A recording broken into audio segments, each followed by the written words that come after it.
my generation was 50-year-old. I went to a private school with a Bldg grant for 4 years. My parents could not have afforded that. If that government program had not been here, I would not be here today as a graduate. I've worked for over 30 years with children, like Dr. Folks has, as a case manager, and working with children with disabilities. And what I'm seeing now is we're getting more, it's not more than a crisis.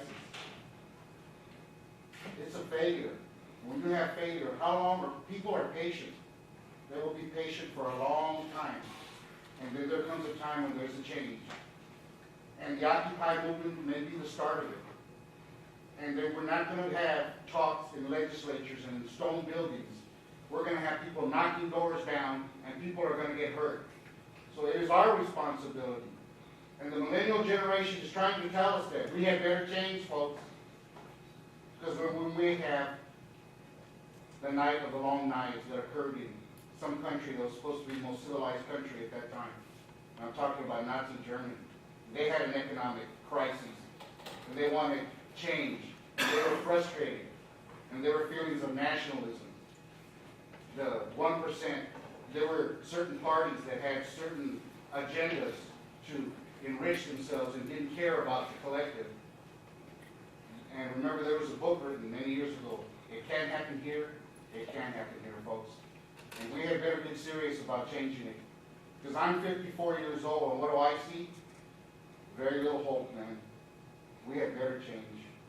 And we had better listen, and we're not doing that now.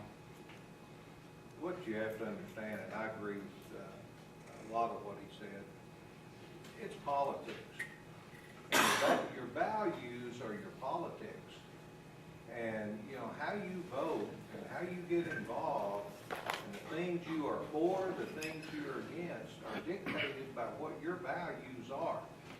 And when you hear people in Congress, not necessarily the Texas legislature, but when you hear people in Congress get up and say, we don't want, or we want to keep the tax breaks for the wealthy, but we don't want to provide or extend unemployment benefits for those who are unemployed, that speaks to the values of those people who are saying that. And what I don't see people doing is reading the values of what people are saying in their actions that they're taking. And it is something that we can talk about a lot, we can rant and rave, we can say this, we can say that, but it really is going to have to take a focus on you yourself getting involved, voting, and certainly standing up for what you believe in as far as your politics are concerned. And that's your values. But I think it might be a little disingenuous to put the emphasis on voting, because we have a president who was elected in 2008 who ran on a pro-worker, pro-education platform and had done virtually nothing to support any of those agendas. The people we elect, whatever they say to get elected, it's clear they're going to do whatever capital dictates they need to do once they get into office.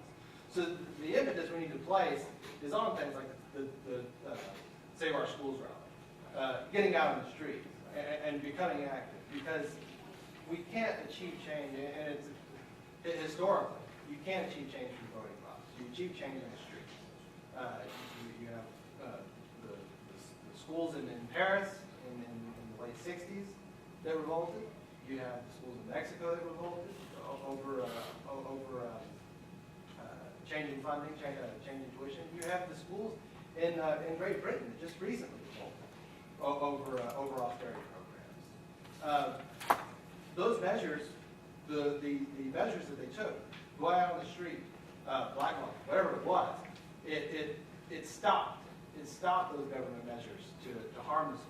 So when we talk about voting, it's great, and I agree that everybody should maybe give it a shot.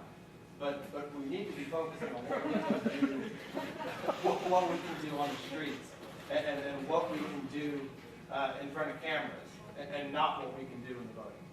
But you have to get involved. That's my point. Sure, You have to get involved in the way that you feel like is going to make a difference. And that's what we have not had, I think. I think we've had too much apathy towards certain things.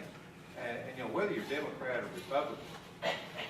You know, when Obama was elected, you had a House of Representatives that was Democrat, and you had a Senate that was Democrat.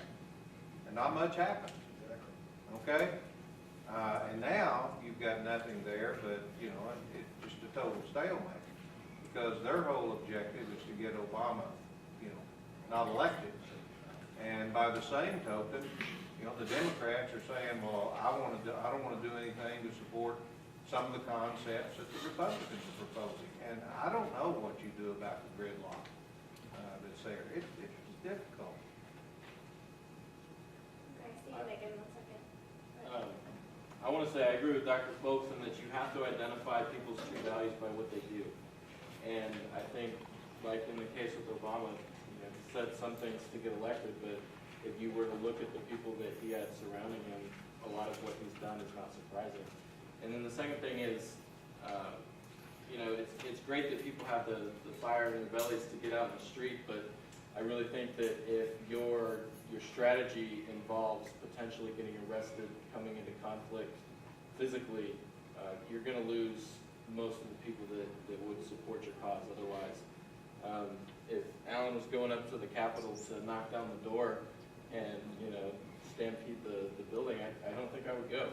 I just don't see that as, I don't see a violent response as being an appropriate solution to this problem.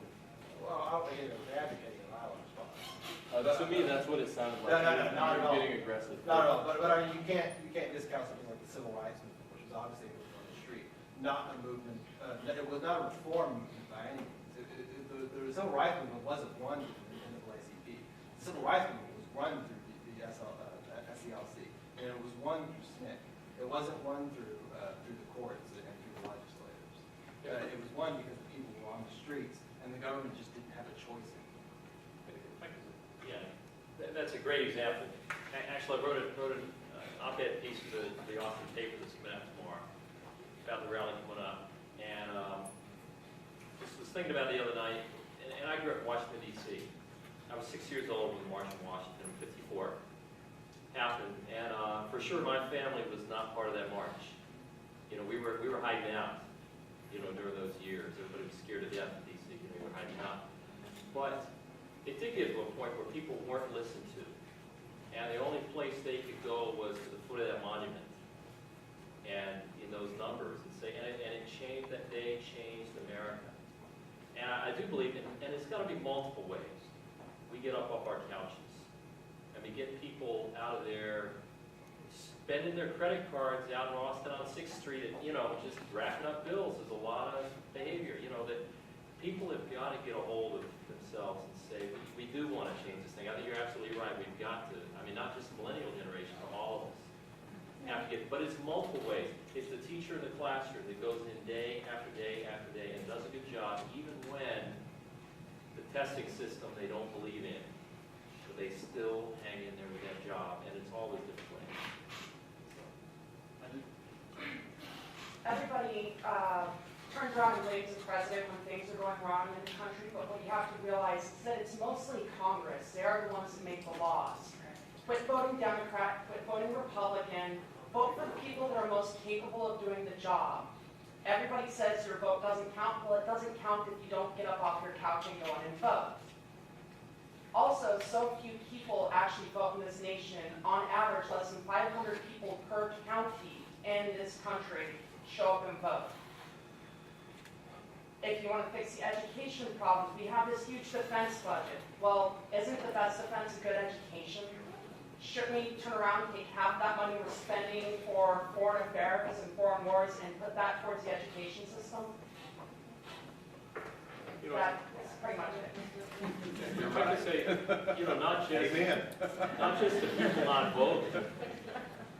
people not vote, but people don't get involved in running for office. You know, a lot of those people, you look at who's in the legislature, it's a preponderance, with no offense meant, of lawyers, of accountants, of certain groups. It doesn't reflect Texas, those people there. And you know, there's reasons why that's true. But what's been exciting with State Texas Schools is I've identified at least 5 people that are running for office this year because they got involved in this movement. And they actually went back and looked around for someone else to run, and they couldn't find somebody to do it, and they said, well, heck, I'll do it. And they might win, they might lose, but it's a start. The right people running for office. I just want, I'm going to address this comment real briefly, and then I'm going to let him ask his question. They're talking about voter apathy. She addressed it almost pretty well.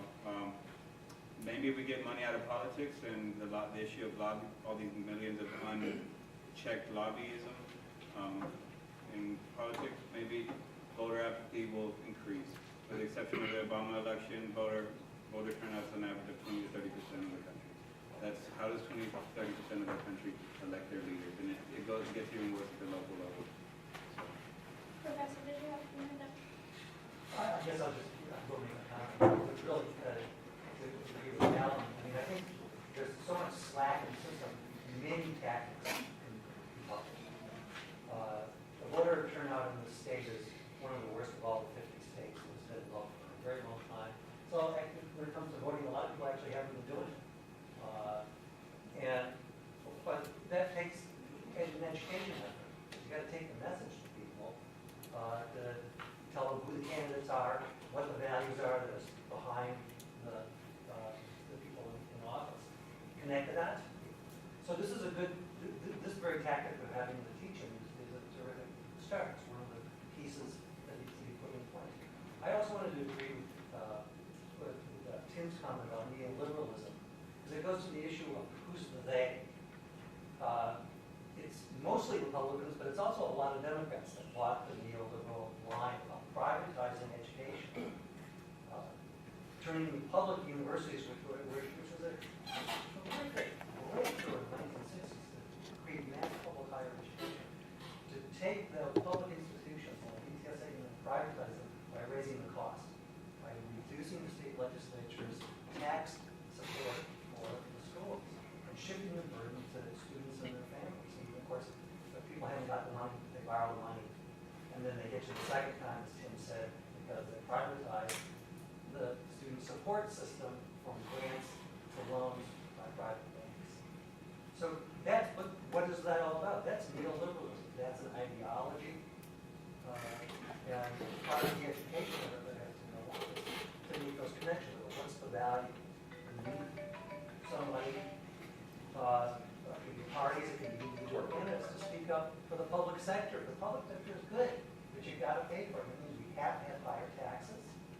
Just say it. We have to have higher taxes. A lot of people are afraid of that because people have modest incomes. You say, well, no, I don't need to tax modest income people. We're taxing the Bass brothers. The rich people with taxes.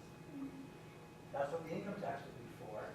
Just say it. We got, if you don't begin to say these things and draw the line between they and the us, it's not surprising that people won't get mobilized and respond to the agenda that reinvests in the public sector. And it's not just the privatization of higher ed, it's the privatization of K-12 also. That's a big issue in Austin. I mean, that drives a lot of what they do. It's all about money. Just on the voting, real quick, on mobility, to give you two quick examples. Hondo, City of Hondo a few years ago swept out all of the normal people that were always there, replaced them all with very progressive Latino candidates because they went door to door. It had never happened before. Of course, they got challenged in the courts about some certain things. But then when you look at Bexar County also, the judges, everybody thinks, oh yeah, we got all Democrat judges. During the last election, the Republicans mobilized, and we're nonpartisan, by the way. The Republicans mobilized and swept the heck out of those candidates. They defeated them soundly, and it astounded people. I was astounded because I know a lot of those people, people are apathetic because of who's running, and I find myself in that position sometimes too, that I still go out and vote. But some of those candidates that were running were really good people, really strong, progressive people, and they just got swept out of there because certain parts of the county ended up voting, and other parts didn't. Okay, the gentleman in the brown shirt. I actually didn't have a question. I just wanted everybody to give a round of applause to these students from Johnson High School who came out here on a Thursday evening when they had lots of homework and who are going to be after all.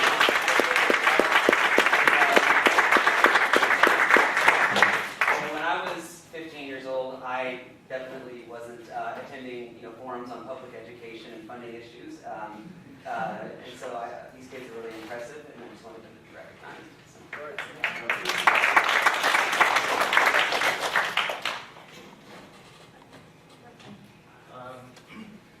I guess to address the question that people were talking about with apathy, when you look at just the regular media, most people get their news from CNN, MSNBC, ABC. This is all very federal level. So when you're in San Antonio, Texas, like you feel helpless that you can't really impact anything in DC in some aspects. But it's really going back to the local level and getting involved.